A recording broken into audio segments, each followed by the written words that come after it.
نحمده ونصلي على رسوله الكريم اما بعد اعوذ بالله من الشيطان الرجيم بسم الله الرحمن الرحيم اقم الصلاة لذكري وقال النبي الكريم صلى الله عليه وسلم مروا اولادكم بالصلاة اذا كانوا 7 سنين واضربوهم عليها ب10 وفرقوا بينهم في المضاجع او كما قال صلی اللہ علیہ وسلم۔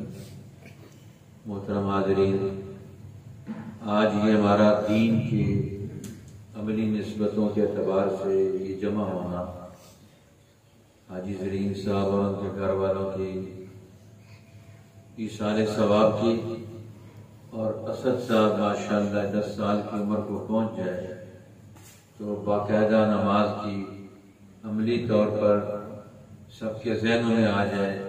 ان کے خاندان کا یہ ایک اچھا اور خوبصورت عمل ہمیں نظر آیا کہ بچوں کو اس سے شوق بھی پیدا ہو اور اپنی ذمہ داری کا احساس بھی پیدا ہو۔ دین کا جامع عمل جو ہے وہ نماز ہے۔ اللہ تعالیٰ نے نماز کے اندر دین کی بہت ساری چیزوں کو جوڑ دیا ہے، جمع کر دیا۔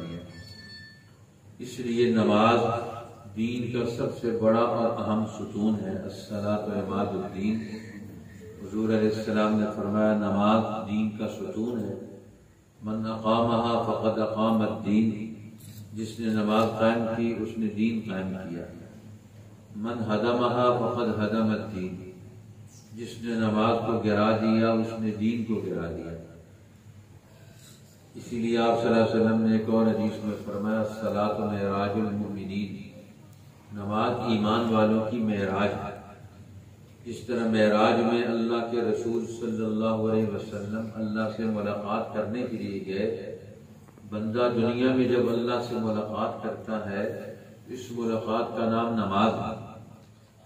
اس لیے فرمایا کلام مجید میں اللہ تعالیٰ نے من کان یرجو لقاء ربہ، جو اپنے رب سے ملاقات کی امید رکھتا ہے، فلیعمل عملا صالحا، ایک تو وہ اچھے عمل کرے، اور ولا یشرک بعبادت ربہ احدا، اپنے رب کی عبادت میں کسی کو شریک نہ ٹھہرائے۔ تو پہلی چیز جو بچے کے لیے فرمایا جب بچہ بولنا شروع کرے تو اس وقت اس کو کلمے کی تعلیم کرو، تلقین کرو کہ سب سے پہلا کلمہ لا الہ الا اللہ اس کی زبان سے جاری کرنا۔ پہلا کلمہ جب بچہ بولنا شروع، من کان اول کلامہ لا الہ الا اللہ وآخر کلامہ لا الہ الا اللہ فقد دخل الجنہ، اس کا پہلا کلمہ لا الہ الا اللہ ہو گیا، اس کا آخری کلمہ لا الہ الا اللہ ہو گیا، وہ جنت میں داخلے کا سبب بن جاتا ہے۔ اس لیے نماز کی عادت ہونی چاہیے۔ اور حضور علیہ السلام نے فرمایا مروا اولادکم بالصلاۃ اذا کانوا 7 سنین، اپنی اولاد کو نماز کا حکم دو جب وہ 7 سال کی عمر کو پہنچ جائے۔ 7 سال کی پہلے کی عمر معاف، 7 سال کی عمر کو پہنچ جائیں تو اب بچے کو نماز کی تلقین کریں۔ یہ ماں باپ، رشتہ دار، بہن بھائی، خاندان، ان لوگوں کی ذمہ داری ہے کہ 7 سال میں بچے کو کہنا شروع کر دیں نماز کا وقت ہو گیا، اب وضو کر لو۔ وضو، نماز، کپڑوں کی پاکی، مسجد کا تعارف، قرآن پاک کی نماز سیکھنے کا عمل تو الحمدللہ ہمارے مدارس میں، ہمارے خاندانوں میں جب ویسے بچہ شروع ہوتا ہے کلام کرنا تو اس کو قاعدہ پڑھایا جاتا ہے، ساتھ نماز بھی سکھائی جاتی ہے۔ اور رسول اللہ صلی اللہ علیہ وسلم تو بڑے لوگوں کو بھی نماز سکھاتے تھے اور دوسروں کی ڈیوٹیاں بھی لگاتے تھے۔ جو لوگ نئے مسلمان ہوتے تھے جن کو اب نماز سکھاؤ، سورۃ فاتحہ سکھاؤ، نماز کے مسائل سکھاؤ۔ اس لیے یہ بھی سیکھنے والی چیز ہے۔ ایک تو یہ ہے کہ خود ان کی نگرانی کی جائے، دوسرا بچے بھی سیکھیں۔ اسی لیے فرمایا نبی اکرم صلی اللہ علیہ وسلم نے فرمایا صلو کما رأیتمونی اصلی، تم ایسی نماز پڑھو جیسے تم مجھے نماز پڑھتے ہوئے دیکھتے ہو۔ اس لیے ہمارے بزرگ فرماتے ہیں اصول فقہ میں کہ نماز کی ادائیگی کا طریقہ کار اور اس کی رکعات یہ تواتر کے ساتھ، تواتر عملی کے ساتھ یہ ہم تک پہنچی کہ جنہوں نے رسول اللہ کو دیکھا نماز پڑھتے ہوئے، ان کو آگے دیکھا ان کے شاگردوں نے نماز پڑھتے ہوئے، اسی طرح یہ تواتر عملی کے ساتھ یہ چیزیں ثابت ہیں۔ اس لیے 7 سال کی عمر میں بچے کو نماز کا کہنا، اور یہ 7 سال کی عمر کے بعد اب اس کی تکمیل ہوتی ہے 10 سال پر۔ اس لیے امام شاہ ولی اللہ فرماتے ہیں 7 سال سے بچے کا پہلا بلوغ شروع ہوتا ہے اور 10 سال پر وہ مکمل ہو جاتا ہے۔ 10 سال سے اس کی بلوغت کا دوسرا دور شروع ہوتا ہے جو 14-15 سال تک پورا ہو جاتا ہے۔ اب 10 سال جو بلوغت کی تکمیل ہے، پہلے بلوغت، اس کو کہتے ہیں اس کا سن شعور شروع ہو گیا۔ اب یہ چیزوں کو سمجھتا ہے، اچھے اور برے کی تمیز کرتا ہے، تو لہٰذا اس کو اچھی باتوں کی عادت ڈالیں۔ تو ہمارے بچوں میں، ہمارے لوگوں میں اچھی باتوں کی عادت ڈالنی چاہیے۔ اب یہ اوقات کی بھی قیمت ہوتی ہے۔ اب بچہ جب نماز پڑھے گا اس سے پتہ چلے گا یہ نماز کے اوقات، تو وقت کی قدر و قیمت پتہ چلے گی۔ پھر نماز پڑھے گا تو وضو کرے گا، تو کپڑے پاک رکھے گا، جسم پاک رکھے گا، کلی کرے گا، ناک میں پانی ڈالے گا، تو اب یہ کتنی صفائی ہو جائے گی۔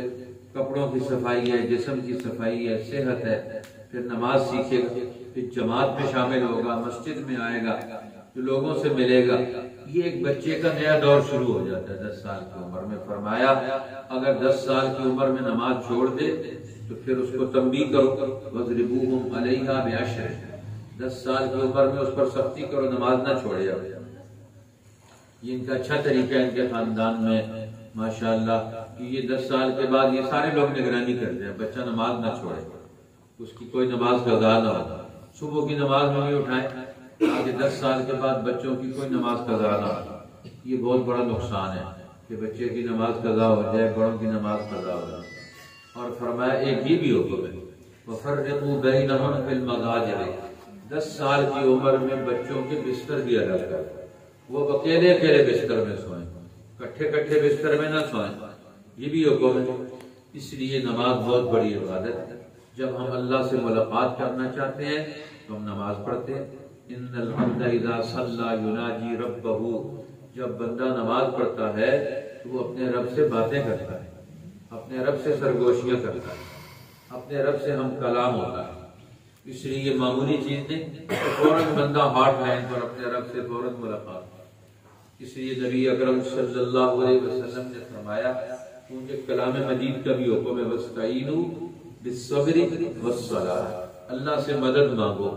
اللہ سے مدد حاصل کرنے کے 2 طریقے ہیں، ایک صبر اور دوسرا نماز۔ جب آپ کو اللہ کی مدد کی ضرورت آئے، جو مشکل ہے تو اس پر صبر کریں، اور دوسری چیز کیا ہے؟ نماز۔ جب بھی کوئی مشکل آئے تو فوراً سب سے پہلے 2 رکعت نماز صلاۃ الحاجت پڑھے، اس سے اللہ سے تعلق پیدا ہوتا ہے، پھر اس کے بعد کوئی اور کام کرے۔ اس لیے رسول اللہ صلی اللہ علیہ وسلم کا معمول کیا تھا؟ جب کوئی مسئلہ پیش آتا، پریشانی آتی، تو سب سے پہلے نماز پڑھتے تھے، نماز پڑھتے تھے۔ نماز اس کو کہتے ہیں صلاۃ الحاجت، کہ آپ نماز حاجت پڑھیں، اللہ سے مانگیں، تو نماز کی طرف دوڑنے۔ جب بھی کوئی مسئلہ پیش آتا تو نماز پڑھتے۔ اسی لیے ہمارے اوقات صبح سے لے کر رات تک یہ نماز کے ساتھ ہمارے اوقات اور ہماری ذمہ داریاں، ہمارے کام جڑے ہوئے ہیں۔ صبح کی نماز کے بعد سے زور تک کیا کام کرنے، زور سے عصر تک کیا کام کرنے، عصر سے مغرب تک کیا کام کرنے، مغرب سے عشاء تک کیا کام کرنے، اور پھر عشاء سے لے کر صبح تک پھر کیا کام کرنے۔ یہ ساری زندگی کے امور نماز کے اوقات اور نماز کے ذریعے سے جڑ جاتے ہیں، مرتب ہو جاتے ہیں، منظم ہو جاتے ہیں۔ ایک مسلمان کی زندگی بڑی منظم زندگی ہوتی ہے۔ اسی لیے جب جہنمی جہنم میں چلے جائیں گے، جنتی ان سے بات کرنے کی اجازت مانگیں گے اللہ تعالیٰ سے، اللہ فرمائیں گے پوچھو، تو فرمایا فی جنات یتساءلون عن المجرمین، جنتی جنت میں ایک دوسرے سے پوچھیں گے کہ مجرموں کا کیا حال ہے، تو وہ مجرموں سے ملاقات کی بات کریں گے تو اللہ فرمائیں گے ملو ان سے، تو ان سے پوچھیں گے ما سلککم فی سقر، تمہیں جہنم میں کس چیز نے پہنچا دیا، تو وہ جواب دیں گے کہ ہمارے بہت سارے گناہ تھے جس کی وجہ سے ہم جہنم میں پہنچ گئے۔ اور پہلا گناہ کیا تھا؟ قالوا لم نک من المصلین، ہم نماز نہیں پڑھتے تھے، پہلا جرم یہ تھا۔ یہ سعادت انسانی کا سب سے اونچا پروگرام ہے، کہ انسان کو ترقی دیتا ہے، معراج دیتا ہے، اس کے اخلاق درست کرتا ہے، اس کے اندر کی بیماریاں دور کرتا ہے۔ یہ نماز کا عمل اس لیے معمولی عمل نہیں ہے، یہ بہت بڑا عمل ہے جب نماز پڑھی جائے، اور نماز بھی سیکھی جاتی ہے، یہ نہیں کہ خود ہی پڑھنی شروع کر دیں، بلکہ اپنے استادوں سے، اپنے بزرگوں سے نماز سیکھے۔ ہمارے بزرگ، ان سے لوگ جا کر نماز سیکھتے تھے، اس لیے حضرت مولانا قاسم نانوتوی فرماتے ہیں میں نے یہ صلاۃ احسان والی نماز، اللہ کے دھیان والی نماز حضرت مولانا شاہ یعقوب محدث دہلوی سے سیکھی۔ اسی طرح یہ بزرگ نماز سکھاتے تھے۔ مولانا رشید احمد گنگوئی فرماتے ہیں جس کی نماز درست ہو گئی اس کا تو بہت بڑا دین کا حصہ درست ہو گیا۔ تو نماز تو بہت بڑا اصل ہے دین۔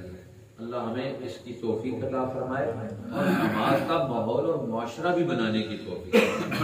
جس طرح ہم نماز میں اللہ کا حکم مانتے ہیں، پوری زندگی اللہ کا حکم مانیں۔ اللہ ہمیں پوری زندگی کو نماز بنانے کی توفیق عطا فرمائے۔ اس بچے کو سب کو اس کی برکتیں نصیب فرمائے، اس کے ماں باپ کو بھی اور ان کے خاندان والوں کو بھی، اور پوری امت کے بچوں کو بچیوں کو نمازی بنائے۔ ان کے والدین فوت ہوئے، ہمارے والدین فوت ہوئے، حاضرین مجلس کے جو عزیز اقارب ماں فوت ہوئے، اللہ تعالیٰ سب کی مغفرت کوشش فرمائے اور ہماری نماز درست ہو جائے۔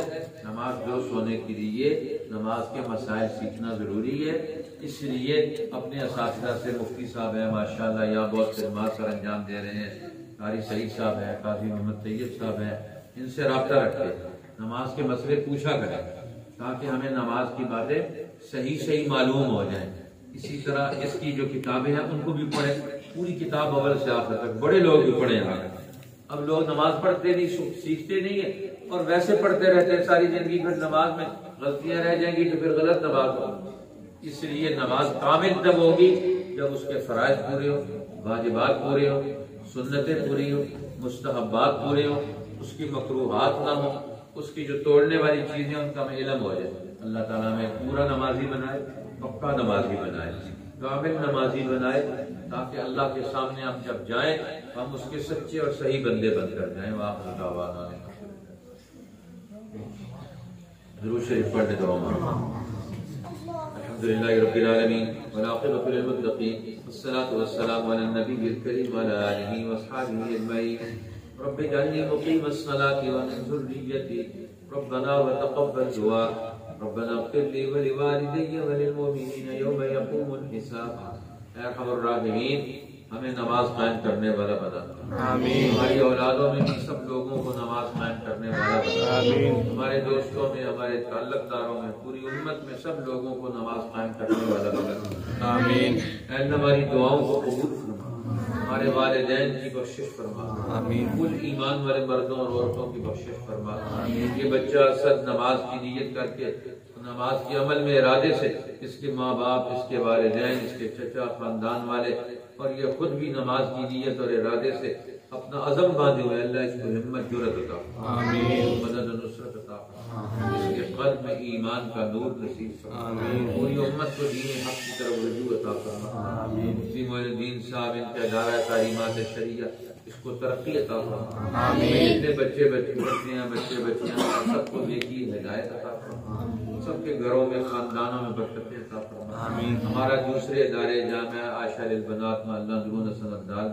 مدرسہ صراط الجنت محلہ میلاد نگر حسن ابدال میں، جامعہ خادم علوم النبوہ مسجد خلفائے راشدین حسن ابدال میں، ادارہ رحیمیہ علوم قرآنیہ پورے ملک میں، جتنے اور ہمارے دوستوں کے، ہمارے عزیز قاری اور ان کے جو ادارے دینی تعلیم کے لیے کام کر رہے ہیں، اللہ سب کی حفاظت فرما، آمین۔ سب کو دین حق کے غلبے کے لیے قبول فرما، آمین۔ ہمارے سب بچوں کو حافظ قرآن، عالم بعمل، اصلاح نیت اور غلبہ دین کے پورے نظریے کے ساتھ زندگی کو قائم کرنے کی توفیق عطا فرما، آمین۔ ہماری راہ کی جتنی مشکلات ہیں دور فرما، پریشانیوں سے نجات عطا فرما، قرضوں سے، بیماریوں سے نجات عطا فرما، آمین۔ ہمارے گھروں میں، خاندانوں میں، اولادوں میں برکتیں نصیب فرما، آمین۔ اللہ رزق حلال با فراغت اپنے گھروں کے اندر نصیب فرما، آمین۔ رزق حرام سے پناہ عطا فرما، دین دنیا کی بھلائیاں نصیب فرما، ہماری نماز میں، ہمارے اعمال میں جو ہم سے غفلت، کمی کوتاہی ہو جاتی ہے، اللہ ہمیں اس پر توبہ نصیب فرما، آمین۔ پورا اہتمام اور پوری چستی کے ساتھ ہمت کے ساتھ سارے نمازیں اور دین کے سارے نماز ادا کرنے کی توفیق عطا فرما۔